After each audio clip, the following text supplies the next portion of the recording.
everybody, but talking and telling them about it. He just shook his head at me. He said, man, it's going to be a night for you. YouTube, what it do?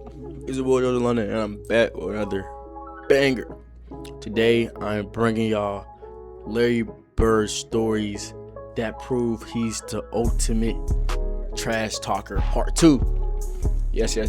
I know this is a classic. This is one of my best videos on my channel, if not the best.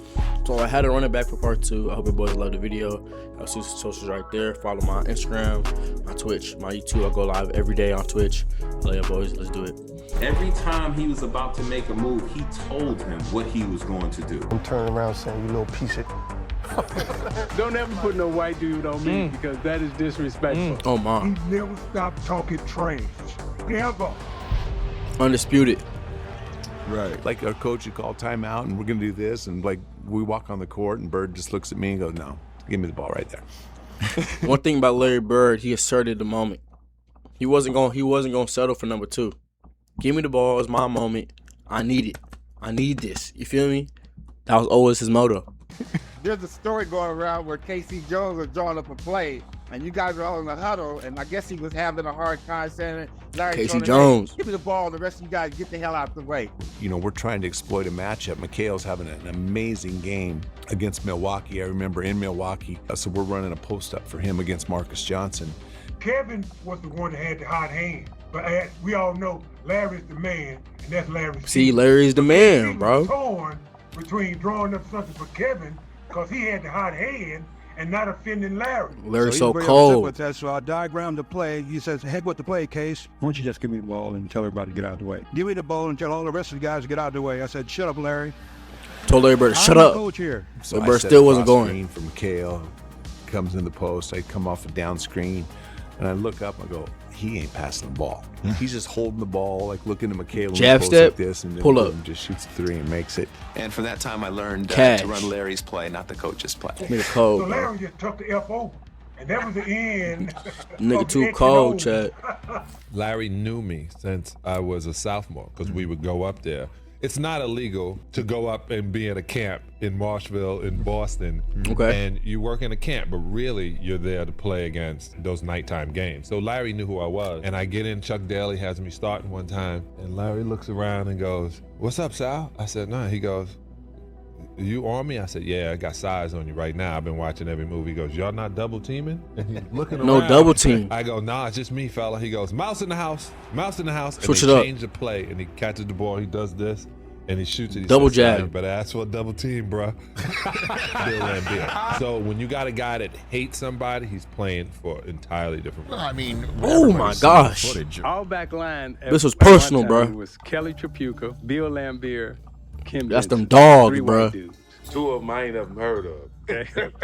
All right. We walk out on the court, and he said, "Cheesy, who guard me?" And I was like, I got Kelly, I got Lamb, I got Benson. He's like, "You ain't got no brothers?" No brothers, bro. Like you? That shit was disrespectful. That's what he said. That's exactly what he said. He said, "Hey man, you can't put no white dude on me." Hey, that is straight disrespect. Disrespectful. Right? So check this out. So the next year we come back, I said, "I got somebody for your ass," right? All right, who got? He said, "Who you got?" I said, "Robin." Yeah, Dennis Rodman's a motherfucking dog, no wolf. If y'all want to see a Dennis Rodman reaction, y'all boys let me know.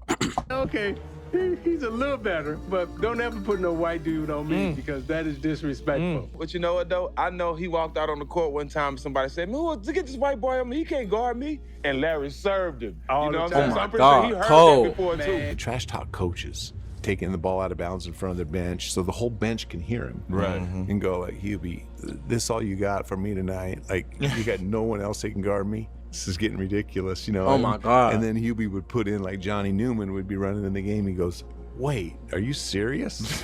That's the guy you're putting on me?" Hey, what you doing out here? You gotta call somebody else. I even heard He was way too cold. Coach, hey, look, coach, you better get somebody else out here to grab me because I'm killing this guy. Or he'd say, "Danny, give me the ball," or "DJ, give me the ball. I got this guy in the torture chamber down here." Finna While cook the guy his was ass. standing right there listening to him say it. We was playing Boston Celtics, so the great Larry Bird. I'm from Indiana, Larry's from Indiana. I knew about the history of Larry but I didn't realize how he really got down. Another time that was where we was playing, he had like 42. Kid was a freshman. I was going to say, it reminded me of a story when I was talking about Bird apparently was playing one and just torching him one night. I think he had 35, and as he's shooting the ball, he told Sean Kemp that I'm the best half player that ever come from Indiana and shot a three-pointer in his face. I'm the greatest player ever out of Indiana. And he says that right as he's shooting, and of course the shot goes in. All day. Oh, this nigga cold. Like, Larry Legend is at it again. That's true. That nigga cold. True, that nigga cold. I never heard that. You know, that's insane. Hey, man. First of all, we got to Boston that night. I knew something wasn't right. I saw an X-Man. He was limping around the court a little bit like he was sore. David McDaniel. I figured he'd be all right. But I go to the game on the early bus. Okay. I get there. They say, hey, Sean, you starting tonight against Larry. I'm all for it. You know, so, you know, I looked in the mirror, I'm like, well, shit, man, I'm about to get this motherfucker fits out here tonight. So before the game, I was over there rubbing my hands, looking at him like, I'm about to get your ass. I was the young guy that kind of came up through the history in Indiana and kind of broke a lot of Larry Bird's records. So Larry kind of had already known about me a little bit. But unfortunately, there was an article that came out in the paper, USA Today, and it said that Larry didn't have it anymore. So he came out that night to make a statement, and I was just the prime candidate to be. Yeah. What? Before the game, he told me, he was like, he just shook his head at me. He said, man, it's going to be a up night for you. So what did he put up? That shit crazy. He gave me 50 3/4. Oh, my. He was hitting everything. And he talked to me the whole entire game. What did he say? Well, first of all, he asked me to jump ball. He said, you the cat that broke all my records in high school, right? And I was like, yeah, that's me. He said, I got tonight. So every shot he was calling, at the defensive end, he would tell me, he'd be like, I'm gonna pump face you, get a hand warm on you, look at you, play. He was actually calling out bank shots. He would say, this nigga's next insane. time, bank shot left side, I'm gonna pump fake you. Your dumb This ass nigga's gonna crazy. go for it. He would tell you that, and it happened. I said, Man, first he's of all, cold. Larry I'm gonna be Bird's so cold. close to you. If you shoot the ball next to him, I'm gonna try to rip your arm off. Being from the streets, man, I was to the point of like, look, I'm gonna foul him so hard that he's basically gonna take his will. He started shooting the ball with his left hand, man. I was trying to foul his right arm. He was shooting with his left hand. A quick pump fake, dog, and he go for that. And he Got you. man, come on, man. Making it off on me, looking at me, still slapping me on my butt and everything, man. What'd you do? Man, I had to foul it out, but I was on his ass. I'm gonna tell you. And then Larry, he actually invited me to his house that summer after the game, man. He told me, he said, that's the best defense I've seen so far, the best effort. It's like, he was like, I've had nobody play defense that hard on me. I love He it. go, I appreciate you playing out here. Then he was like, You yeah, still I gave you compete. 50 and You still 3/4, but compete. that was the best effort I've seen in a long time. You know, you come to the house and shoot around with me, somebody show you how to shoot the ball. That's crazy. Larry Legend. Straight up. No, Larry's probably the best trash talker. And you know the best thing about Larry now? He's so buttoned down now. He's just like, I didn't do that. Man, that guy lies. He was the best trash talker. And he denies everything. Larry Bird was the biggest talker in the league back in the day. And a lot of people say, really? They thought it was Reggie or Charles. Larry Bird talked more trash on the basketball court than anybody I've ever played against. He would tell you exactly where he was going, what he was going to do. And he did that to us in the finals. So we playing them the last play. He says to James Worthy, he says, you guys don't have to worry about it. I'm going to go right over there that corner. So he was like, guys, don't worry about it. I'm going to go right over here to the corner. I'm going to catch the ball. I'm going to shoot it. And ain't shit y'all can do about it. They take the ball out. Too I cold. think it was either Danny or the late, great DJ. Yeah. You DJ coming down, right, with the ball. Oh, great DJ. That's good. So pass it to Larry. He's in that corner. Now I got to go out and close Larry Bird. Close out, okay. So as I'm running out to Larry Bird, he's talking trash to me. I don't know why you running out here. Who says that in the middle of the game? That shit OC. He said, I'm going to wait till you get one step away from me and I'm going to shoot it right in your face. So I got one step away. He shoots it all net. Listen up, Valorant agents. Valorant Tracker is here to help you win more matches. Featuring players. Oh, Nate. Take the ball out the man court right to the corner, caught the shot, shot a three, game over. It's like, are you Nate is effing nasty. kidding me? And he turned to me and said, you did all that running for nothing. And it was great trash talking because it wasn't vulgar. I mean, he wasn't pounding his chest. You can just be standing next to him. I would jump out and try to block a shot on rotation, and he'd say, Scott. You jump high, but you don't jump that high. You can't get this. He hit you with, Scott, You're a little too late. Scott, you're not getting that. Why you even Not jumping? getting Why you running out? But it was all game. Did he say something like, don't do that? Yeah, don't do that. Yeah, I mean, he talked the whole game. He could be red hot or ice cold. He never stopped talking trash. Ever. Ever. I was guarding in my rookie year. He looked at me and he goes, you can't stop me. And I looked at him and I said, gosh, boy, you're so confident. He was confident. Larry Bird. You're a rookie. You don't know anything. He proceeded to score like 10 straight points off. Coach took me out the game. He walks by and he's laughing. Brad Daugherty told me this story. Larry Bird catches the ball in the deep corner and he steps back for a three. And before he takes the three, he's like, oh wow, he's going for the win. He's not going for the tie. Larry Bird catches the ball in the corner. I take off running out of Larry Bird. And right when he's getting ready to shoot, I jump. And he head fakes him.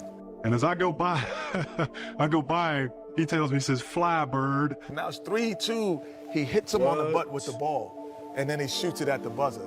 And I go right by him, and he shoots the ball. It's nothing but nylon. And the confidence that hit him on the butt as he flew by him trying to block a shot. He would do a head fake, or he would do this, and the guy would turn, and he would just fake the crap out of guys. He was playing chess and everybody else was playing checkers. He was 3 moves ahead of everybody else. And you never knew what he was going to do, but you knew it was going to be something special. Bird didn't talk trash to you, Oh, my God. Bird talked trash to everybody. I wasn't around long because he was hurt when I was playing that first year or second year. But I just remember one quick thing. We were playing against him, and I think I stole the ball from him. And I just remember him turning around saying, you little piece of and I was like, that, to me, that was Larry Bird. And I was so happy because I'm like, that Larry Bird told me you're a little piece of you know what I'm saying? Like, they came back and told Chambers, I know you guarding me, and I want you to know something. There's only one man that can guard me, and that's God. Now think about that for a second. Think about the confidence and the arrogance it takes to make swagger. I always tell the story about Larry Bird. I remember him, he was cursing under his breath. And I asked him, I said, Larry, what's going on with you? He says, you guys are being disrespectful to me. Disrespectful to him. What are you talking about? He says, you guys are putting a white guy on me. That's disrespectful. I just started laughing. I had no comment. He says, it's disrespectful when y'all put a white guy on me. Larry said, I'm insulted that they would put a sorry dude like you on me. He said, no, I don't even want to play no more. He would drop the ball and take a turnover. And I'm looking at this guy like, he's nuts, you know? The story goes that when he played against Denver, they had a guy named John Hansley, a white guy, a really good defender, right? Okay. They put him on Larry, and Larry was wearing his ass out. And Larry would run by the bench. Larry Bird before the injuries was OC. And tell Doug Moe, who's the coach, get him off me. That's disrespectful. Put a black guy on me. Because when he played back in the day, that's all he played against was brothers. So he was like, I had to torch his ass so they understand. And Larry got on the roll and started shooting the balls. Every shot was going in. Right? He runs by Frank Layden, who's the funniest guy in the league. And Frank is coaching, and Larry says to him, hey, Frank, don't you have anybody on that bench who can guard me? He goes, so nobody out here can. Oh, my gosh. Frank looks out of the bench and goes, no. He was the originator of getting in your face and talking trash. And then you sit there and you go, this guy up in my face talking noise. He ain't that fast, he's slow. But he knew how to aggravate you, agitate you enough to get you out of your game. They used to talk so much trash, man. So I remember we playing them in the elimination game in Joe Louis Arena. Ooh, and, you know, end of the game, they up like 8 or 9. They done won the series. And you're going to try to take that last shot, right? Okay. I hope you make this last shot because it's your last one of the season. While I'm in the air. Mid-air. Bam. Clang. I missed it. You know? But they used to talk so much trash. And he's Larry Bird. People are here to see him play. I remember kept telling a referee, stop blowing your whistle. They didn't come to see you. They came to see us. And I had to go like, what did he just say? Legendary. Did he just say, stop blowing your whistle? If I had said that, that would have... This nigga cold. But when I say that he cussed his ref out, saying ain't nobody coming to see your punk ass, stop blowing the damn whistle. I'm like, what? We're playing a game down in Atlanta, and this is how long ago this was, because Atlanta was a good team. And we are getting hammered. We were just getting killed. We're down 25 at the half, and they're all trash talking, and fans are throwing stuff at us, and they're going, we're going to kill you, Celtic, Bird, McHale, Parrish, DJ. You guys are all frauds. What are you talking about? So we come in at halftime. We're just sulking in there with tails between our legs. We walk in. We're sitting in the locker room, and Casey Jones, our fantastic coach, he walks in. He looks at us, looks at his watch, doesn't say a word, walks over to the cooler, pulls out a beer, pops the beer, goes and sit down, pounds down the beer, just sitting there, looks at us, goes over to the cooler and gets a second beer.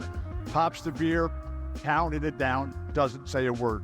Looks at his watch, looks around at us, goes and gets a third beer, does the same thing, and then he gets up, looks at his watch for the final time, and he says, let's go. Nobody wants to ever take the ball out of bounds because they know they're never going to get it back. Larry Bird always took the ball out of bounds. He's going to take the ball out of bounds, and that referee comes, and the referee hands the ball to Larry to start the third. We're down 25. Larry takes the ball and pushes it back into the midsection of the referee so that he can't get away. The referee is like startled, staggered. What's going on here? We're all right there right in front of the Celtic bench. And Larry looks right into the soul, right through the eyes of that referee. And he says to him, we're not going to quit. You make sure you don't quit either. The judge just like melted on the spot. Larry hit 11 straight shots to start the third, including 7 threes. We were tied at the end of the third. We won in overtime. We did not need a plane to get home that night. Larry Bird, you're awesome. You remember the time when he was playing Atlanta and he told the guy, I'll bank a 3 on you, and the guy's just bullshit. So, Yeah. I noticed too, because Kevin McHale ended up having the most points ever scored by a Boston Celtic, right? And Larry told him he should have got 60 because he broke it against Atlanta like 2 or 3 days later. That was a tough night, man. But nobody was guarding Bird, were they? Well, we were trying. You were trying to. No, but when a guy is literally coming up the court, calling his shots. It's in that game, we're on the free throw line, and he literally says, it's off the glass. Who's next? Where you want this one from? And he just made one after another. Nasty, man. And Nasty. He just mentally. I think Bird went by the bench one time, too. He fell in the bench. Oh, he did. Yeah, and he called that one. That was the one where he fell in it. He literally said, off the glass into the trainer. And, yeah. His last shot, he said, in the trainer's lap, coming down the court. He shot this high rainbow. It goes in. Ricky bumps into him and knocks on our trainer's lap. So and it was in the bench. Atlanta bench got in trouble because they out here rooting for. You can see it. If you go back and look at the tape, you can see the bench. Every shot he made, they're going crazy. Yeah, it was the best film session. Every time when I see Mike, we still laugh. God, it was the greatest film session ever because back then, you watched the real game and just went. With a video, and Mike rewound the celebration 20 times. Wow. And they show a shot of our bench. Cliff Livingston and Eddie Johnson are standing up giving each other high five. Wow. I mean, everybody was entertained by this. Even the guys on the Atlanta bench. They got fined for that, I heard. Yeah. Watch the reactions on the Atlanta bench. Every shot. Cliff Livingston over here. I think this is Cliff. Larry Bird. Fratello wouldn't let it go. He just kept rewinding.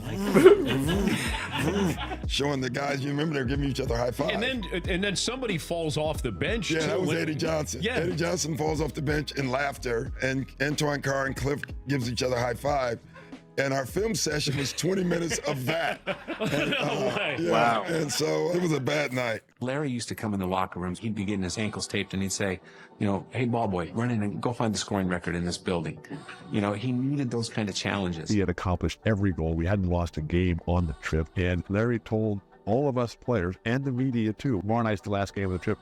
I'm going to play this one left-handed at least through 3 quarters. Legendary. At a time when, McHale was still coming off the bench.